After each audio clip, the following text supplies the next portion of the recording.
हाय बच्चों, क्या आप जानते हैं उत्तल दर्पण में प्रतिबिंब बनाना? यदि नहीं तो आज की इस वीडियो में हम विस्तार से जानेंगे उत्तल दर्पण में प्रतिबिंब को बनाने की कला। तो चलिए शुरू करते हैं।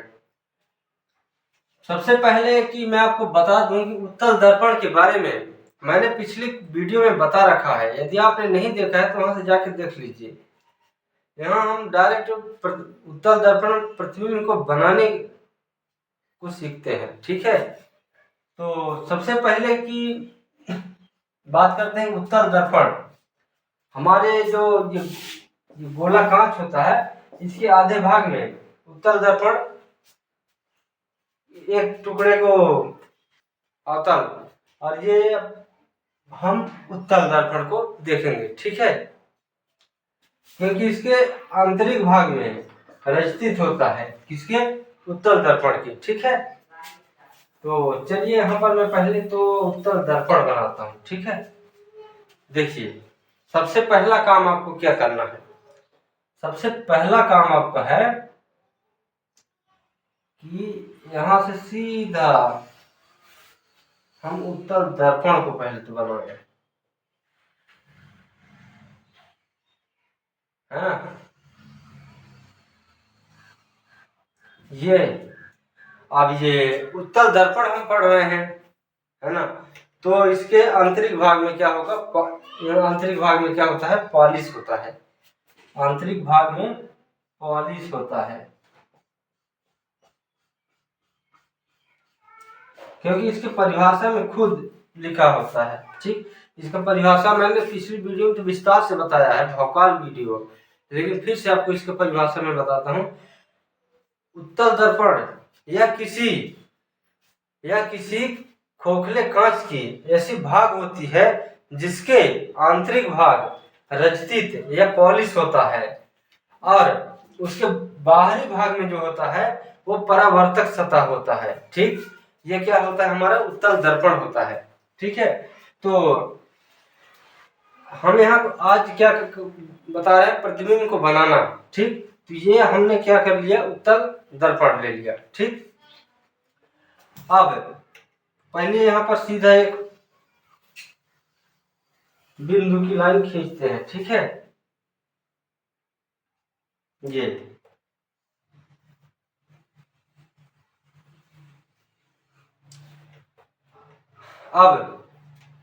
अब क्या होगा,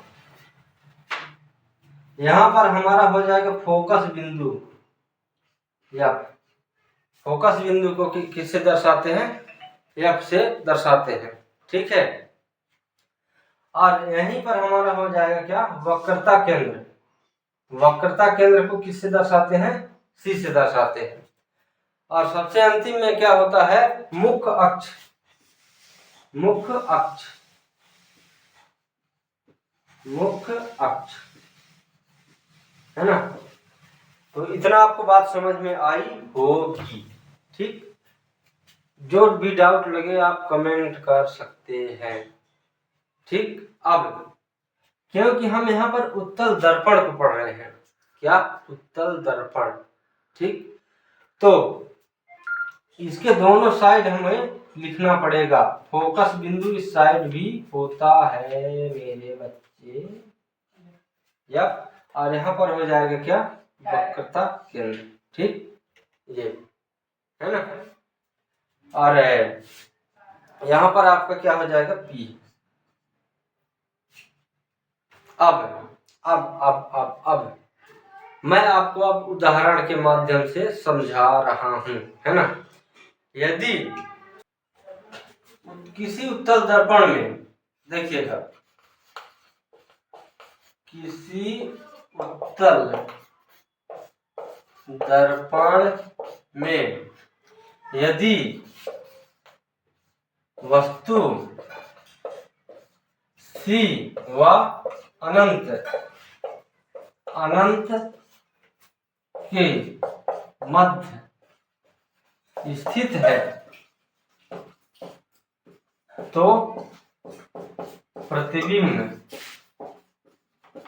प्रतिबिंब कैसा होगा, है ना।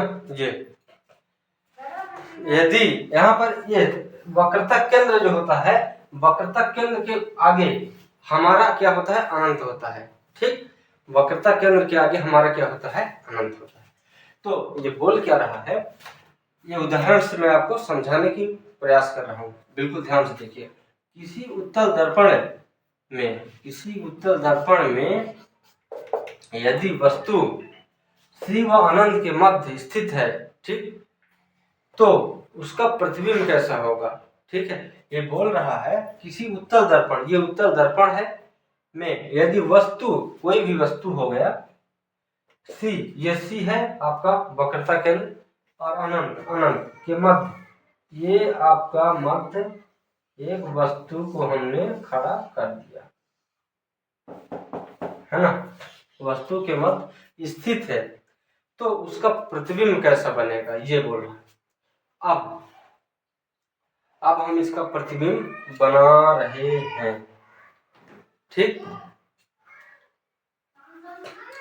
तो अब इसमें सीधा ये सी पर क्रॉस करेगा, पहले एक फोकस इसका कहां पर, सीधा आपको कहां पर क्रॉस करना है, सीधा ला के सी को क्रॉस कर देना है ना, ये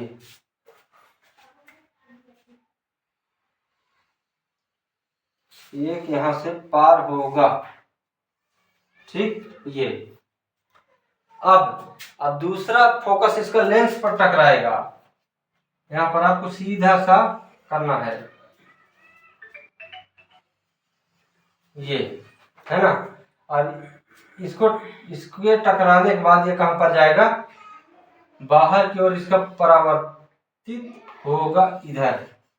तो जब ये परावर्तित बाहर की ओर होगा, क्योंकि हमारा ये उत्तल दर्पण है, तो इसका प्रतिबिंब, छाया इसका जो होगा, ये कहां पर जाएगा, पहले तो फोकस बिंदु पर जाएगा, ये, ठीक, फोकस बिंदु पर। अब जहां पर ये वक्रता केंद्र का और फोकस बिंदु के मध्य जो मतलब कि प्रतिबिंब बनेगा, वहीं पर ये यहाँ पर सेंटर में बनेगा इसका। ठीक, ये प्रतिबिंब यहाँ पर इसका बना है, ठीक, वस्तु का। तो अब आपको बिल्कुल समझ में आया होगा। तो ये प्रतिबिंब कैसा बना है ना, तो आप यूं कह सकते हैं, प्रतिबिंब दर्पण के पीछे, ये दर्पण है, दर्पण के पीछे बना है प्रतिबिंब पहली तो, है ना, और जब दर्पण के पीछे बना है तो आभासी बना है। ठीक, आभासी और सीधा है तथा वस्तु से छोटा है, या यूं बहुत छोटा है। ठीक, तो यहाँ पर आप लिख सकते हैं, प्रतिबिंब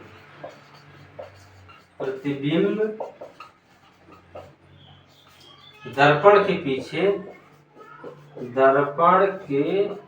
पीछे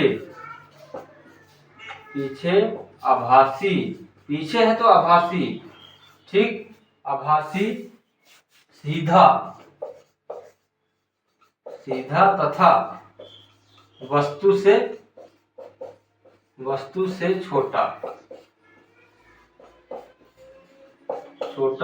बना है। मैंने क्या कहा, फिर से एक बार सुन लीजिए। मैंने क्या कहा, उत्तल दर्पण में प्रतिबिंब को बनाना हम लोग सीख रहे हैं। ठीक, उत्तल दर्पण क्या होता है, किसी खोखले कांच की ऐसी भाग होती है जिसके आंतरिक भाग रजतित या पॉलिश होता है और बाहरी भाग परावर्तक सतह होता है। ठीक, अब हमने एक उदाहरण के माध्यम से देखा, किसी उत्तल दर्पण में यदि वस्तु सी व अनंत के मध्य स्थित है तो प्रतिबिंब कैसा होगा। तो हमने उत्तल दर्पण बना लिया, यहाँ पर बोला है कि सी व अनंत के मध्य स्थित वस्तु है, तो वस्तु को रख दिया। अब उसके फोकस डलाए, फर्स्ट फोकस कहाँ पर आता है, सी पर, वक्रता केंद्र पर, फिर दूसरा आएगा लेंस पे टकराने के बाद फोकस बिंदु पर। तो जो फोकस बिंदु और वक्रता केंद्र का है ना, फोकस टकराते हैं, वहीं पर क्या बनता है, हमारा प्रतिबिंब बनता है। तो यहाँ पर ये बना है। तो आशा करता हूँ कि ये वीडियो काफ़ी पसंद आया होगा, तो लाइक करिए, शेयर करिए और दोस्त चैनल पे नए तो सब्सक्राइब जरूर कर लें। मिलते हैं इसके नेक्स्ट पार्ट में कल, तब तक के लिए जय हिंद।